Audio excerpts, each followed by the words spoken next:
기무사가 작성한 계엄령 문건을 폭로했던 군인권센터가 추가 의혹을 제기했습니다. 지난해 사건을 수사했던 민군 합동수사단이 문건의 구체적인 작성 경위를 파악하고도 은폐했다는 복수의 제보를 받았다고 주장했습니다.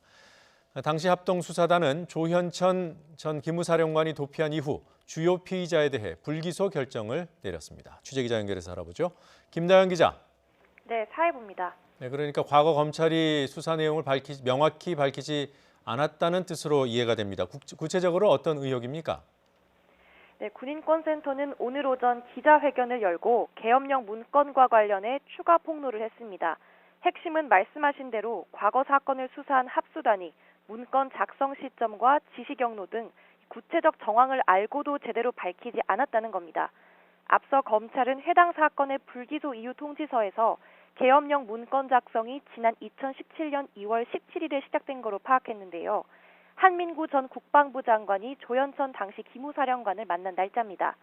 하지만 군인권센터는 복수의 제보자를 근거로 이보다 일주일 전인 2월 10일 이미 문건 작성이 시작됐다고 주장했습니다. 이날 조 전 사령관이 기무사 실무자에게 문건 작성을 명령하면서 손으로 쓰라는 구체적인 지시까지 했다는 겁니다. 엿새 뒤엔 실제로 문건을 보고받았다고도 덧붙였습니다. 군인권센터는 당시 합수단도 이런 내용의 참고인 진술을 확보하고도 불기소 이후 통지서에 밝히지 않았다면서 은폐 의혹을 제기했습니다. 네, 당시 청와대 개입 가능성이 있다. 이건 무슨 말입니까?